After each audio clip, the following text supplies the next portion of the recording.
कक्षा 10 समकालीन भारत भूगोल अध्याय 3 जल संसाधन। उसका भाग 3 है। इससे पहले हम 2 भाग पढ़ चुके हैं। आज हमारा है बहुउद्देशीय नदी परियोजनाएं। बहु माने बहुत सारे, उद्देश्य माने उद्देश्य, जिनसे बहुत सारे उद्देश्यों की पूर्ति होंगी उसको हम क्या कहेंगे, बहुउद्देशीय नदी परियोजनाएं। बच्चों, प्राचीन समय से ही हमारे देश में सिंचाई के लिए पत्थरों और मलबों से बांध, जलाशय, झीलों के तटबंध और नहर बनाए जाते रहे हैं। और ये परंपरागत जो बांध बनाए जाते थे या झील बनाई जाती थी या जलाशय जो बनाए जाते थे बच्चों, इनमें नदियों का या वर्षा जल को इकट्ठा करके बाद में इनको खेती में सिंचाई के लिए, उस जल को खेती में सिंचाई के लिए प्रयोग किया जाता था। इसी परिपाटी को जारी रखते हुए वर्तमान में भी हमारे देश में अधिकतर नदियों में ये बांध बनाए गए हैं। और इन बांधों का उद्देश्य बच्चों, जो आजकल के बांध बनाए गए हैं, इनका उद्देश्य केवल सिंचाई करना या सिंचाई के लिए बनाना नहीं है, बल्कि इनका उद्देश्य विद्युत उत्पादन करना है, बाढ़ पर नियंत्रण करना है, कृषि हेतु सिंचाई की सुविधा उपलब्ध कराना है, उद्योग धंधों का विकास करना है, मत्स्य पालन का विकास करना है, आदि बहुत सारी चीजों के लिए इनका प्रयोग किया जा रहा है। इसीलिए इन योजनाओं को या इन बांधों को, इन परियोजनाओं को बहुउद्देशीय नदी परियोजनाएं कहा जाता है। अब हमारे देश के जो प्रथम प्रधानमंत्री पंडित जवाहरलाल नेहरू थे बच्चों, इन बांधों को या इन परियोजनाओं को आधुनिक भारत के मंदिर कहा करते थे। ऐसा वो इसलिए कहते थे, वो कहते थे कि इन्हीं परियोजनाओं से जो है हमारे कृषि और ग्रामीण अर्थव्यवस्था, औद्योगिकरण और नगरीय अर्थव्यवस्था समन्वित रूप से विकास करेगी। यानी कि इन्हीं से क्या होगा, हमारे देश का सर्वांगीण विकास होगा। इसलिए उनको आधुनिक भारत के मंदिर कहते थे। अब इनके मुख्य उद्देश्य क्या है? जल विद्युत उत्पादन करना। देखिए, जब बांध बनाए जाते हैं तो बांध में एक बहुत बड़ा जलाशय बन जाता है।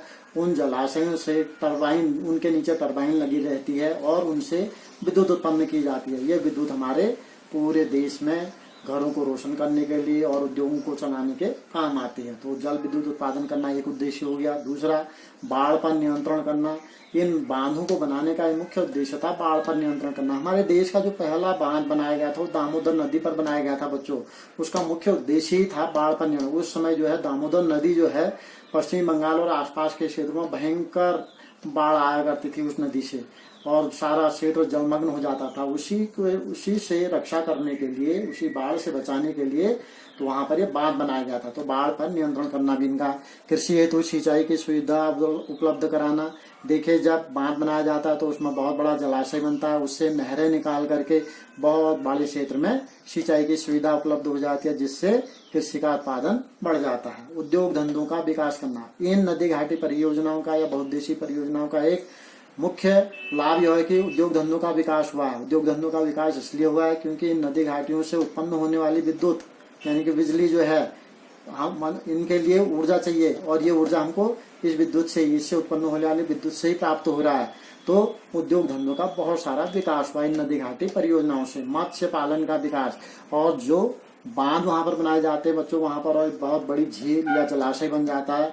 उस जलाशय में जो है मछली पालन भी किया जा सकता है, यानी कि मछलियों के विकास, यानी कि मत्स्य पालन करके मत्स्य पालन का विकास किया जा सकता है, जो कई लोगों को रोजगार भी उपलब्ध करा सकता है। जल परिवहन का विकास करना। जब बहुत बड़ा जलाशय बन जाता है तो बच्चों वहां पर नावों द्वारा आवागमन का साधन बन जाते हैं। वो जलाशय क्या है, इधर उधर आवागमन के साधन बन जाते हैं। इस तरह से जल परिवहन का विकास भी इन नदी घाटी परियोजनाएं, बहुउद्देशीय परियोजनाओं के द्वारा होता है।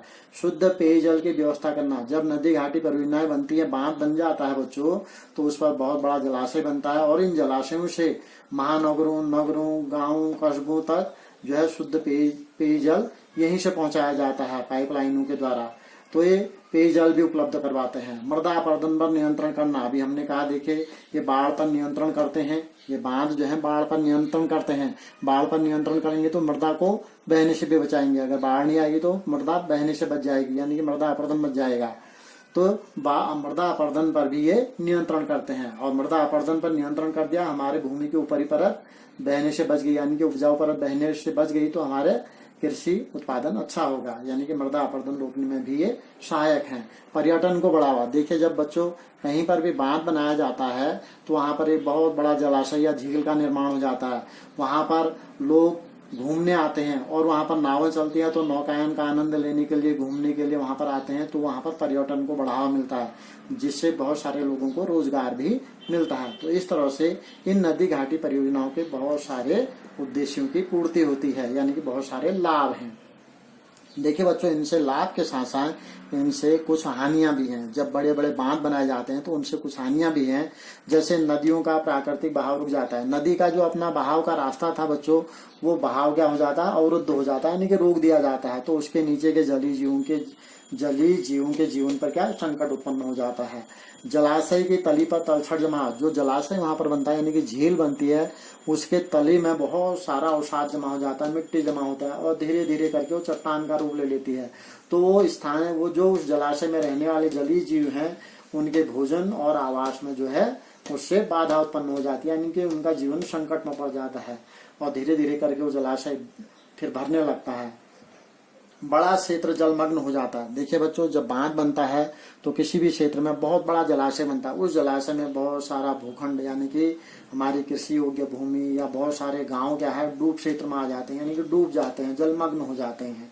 स्थानीय समुदायों का विस्थापन, देखिए जब बहुत बड़ा क्षेत्र जलमग्न हो जाएगा तो उस क्षेत्र के रहने वालों का वहां से जाना पड़ेगा, वहां से हटना पड़ेगा, क्योंकि उनके आवास या उनकी भूमि तो इसमें डूब चुकी है। तो उनका विस्थापन यानी कि उनको अपने स्थान से हटना पड़ेगा और दूसरी जगह विस्थापित किया जाता है।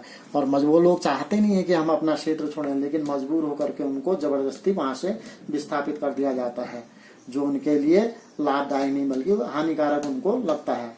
बांध टूटने पर बाढ़ की आशंका, देखिए बच्चों, हमेशा जब बड़े बांध बनते हैं तो हमेशा आशंका बनी रहती है कि पता नहीं ये कब टूट जाए और एक भयंकर बाढ़ का रूप लेकर तबाही मचा दे। तो हमेशा बांध टूटने पर बाढ़ की आशंका भी बनी रहती है।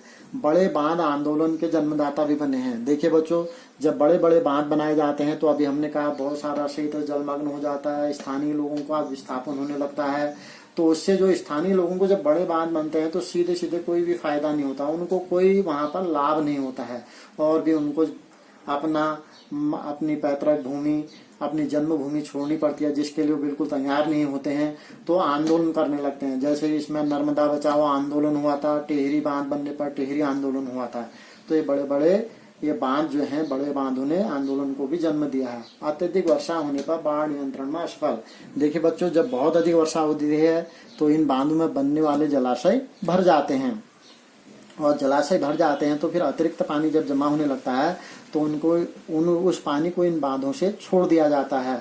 और छोड़ दिया जाता है तो फिर क्या होता है, जो उससे नीचे के क्षेत्र जो बाढ़ पर नियंत्रण किया था वहां बाढ़ आ जाती है और बहुत सारे क्षेत्र जो है जलमग्न हो जाता है, यानी कि बाढ़ पर नियंत्रण करने में भी ये असफल हो जाते हैं वहां पर अधिक वर्षा होने पर।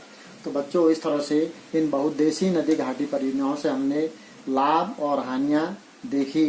इसके आधार पर एक प्रश्न आप हल करेंगे, बहुउद्देशीय नदी परियोजनाओं से होने वाले लाभ और हानियों की तुलना करो। तो इसके बाद बच्चों अगले वीडियो में हम इन बहुत सारी परियोजनाएं, कुछ मुख्य नदी घाटी परियोजनाओं के बारे में, जो बांध है उनके बारे में हम पढ़ेंगे।